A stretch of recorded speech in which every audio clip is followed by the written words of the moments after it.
Hey there guys, my name is Tim Warren and this is the first video for my series Texas Beer Reviews.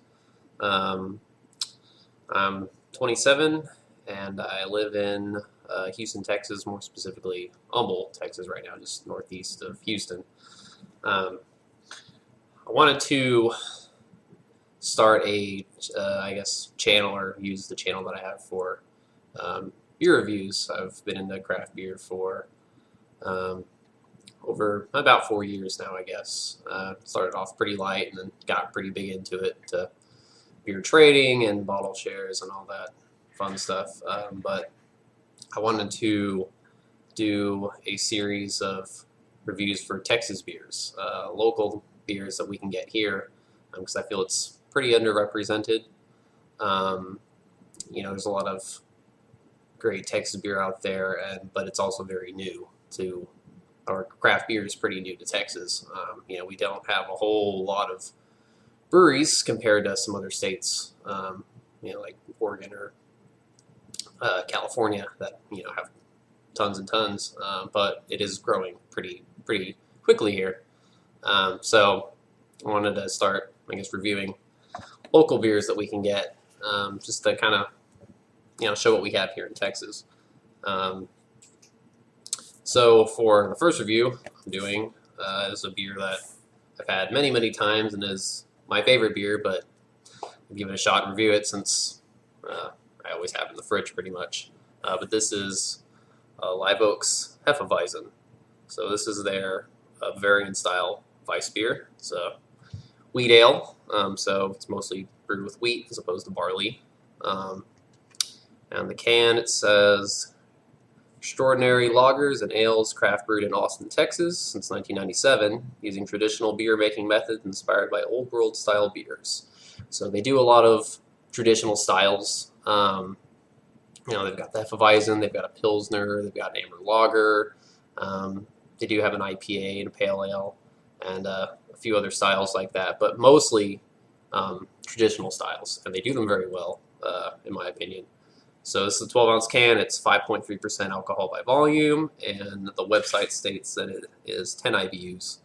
I think Untappd says about a 0.% difference in alcohol and IBUs or something, but it's not really a big deal. But let's see if there's anything else. So on Beer Advocate, since I'm on there, I'm on a few other sites and Untappd as well. I like to kind of compare ratings and reviews for certain beers, just to give a comparison. But Beer Advocate, it has a 97, which they consider being world class, with a 4.37 average out of 5, which is pretty good. And there's a total of 427 reviews as of right now.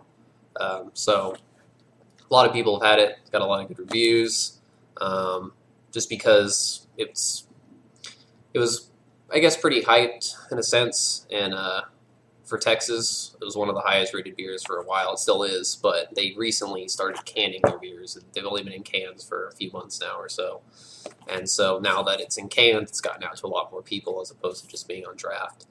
And it still has pretty good ratings, so it's nice to see that other people are enjoying it just as much. On Untappd, though, it's interesting to note that it has a 3.84 average out of 5 stars.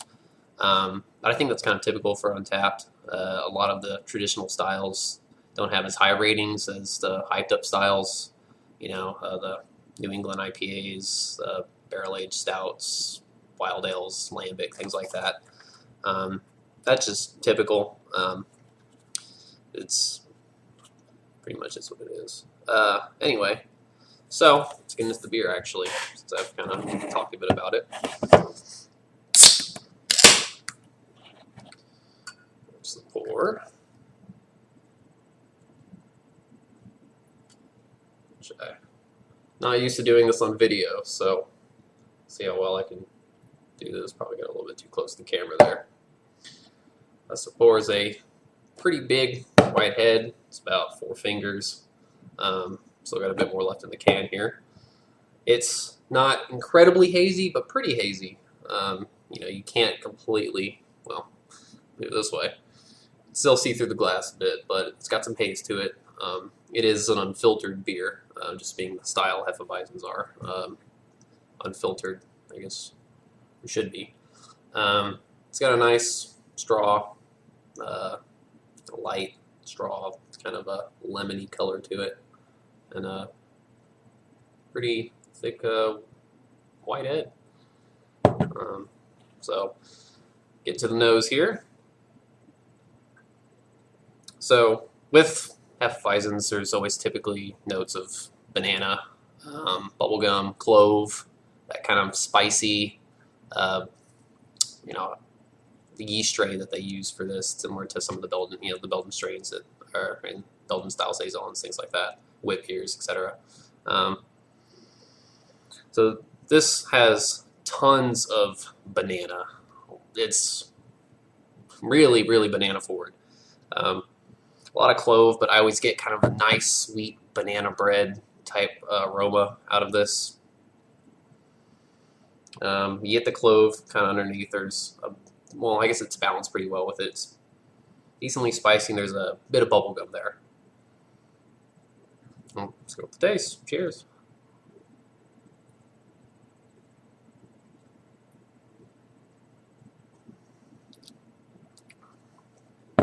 There is so much banana to this beer. It's the difference I get in this beer with other Hefeweizens is that generally you get kind of the banana flavors, those kind of bubblegum esters and stuff. But I feel like Live Oaks is just so intense on the banana flavor, but it's also very well balanced. The clove comes in kind of in waves there. You got a big banana notes with some clove that kind of intermingles in there, and a lot of bubblegum actually too.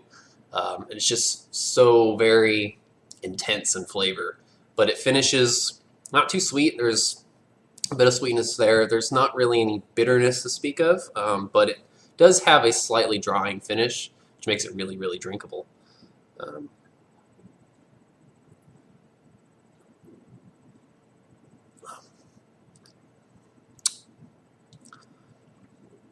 Look, I kind of get waves of sort of the dry sweet. It kind of starts off pretty sweet. You get a bit of dryness in there, more lingering kind of banana bubblegum sweetness, and then kind of tapers off to a nice, slightly drying finish there. The mouthfeel it's a medium or so, medium thin maybe. It's nice for the style. It's got a nice light creaminess to it. Just makes it seem full, but very drinkable. I mean, it's for me, I can just pound these things down in a matter of minutes.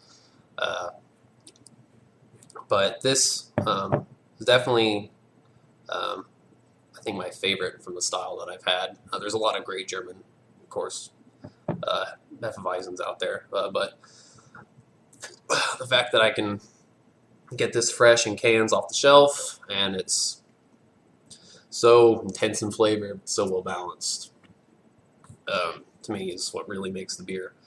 So I like to rate kind of on a untapped scale, on a 5-star scale, and may seem I guess kind of biased, or like I'm generous for this reason, my first review on here, but I give this beer 5 stars. I think it's perfect for the style. I always want to buy this beer whenever it's always in my fridge pretty much. After I have a long day at work, it just feels great to come home, crack one of these open, and that first sip is always really, really refreshing. But so that's what I think about it. I think that generally it's, overall, if you're trying to compare it to some of the hype styles, it's not, I can see why it has, I guess, a slightly lower rating on tap. It's not barrel aged. It's not anything super sour or super hoppy, but for what it is, I think it's a perfect style for the beer. But I just want to give a quick shout out, I guess, to Ian on Facebook. Recently talked with him about doing this, and I had been wanting to do reviews for quite some time, but I just I don't know, I guess I never really did it, just kind of waited off, whatever. But I think this is kind of, you gotta give me a little bit of a push to start doing this. And I also wanted to shout out to a beer reviewer that I actually watch quite often. There's a lot of great ones out there. I really like the Erie Better Beer Bureau guys. I've watched Darwin's beer reviews, Master of Hoppets, a few other guys out there that do a lot of the hyped beers that I'm really into as well. But one that I've been watching recently is Ronald Theriot, does Louisiana beer reviews, and I just like the way he does them. It's really laid back. It's not anything hyped or crazy that people go after, but it's just solid stuff that you can find on the shelf. He does a really good review of it, really in depth, and it's kind of comforting. So, kind of gave me another push to want to start doing this.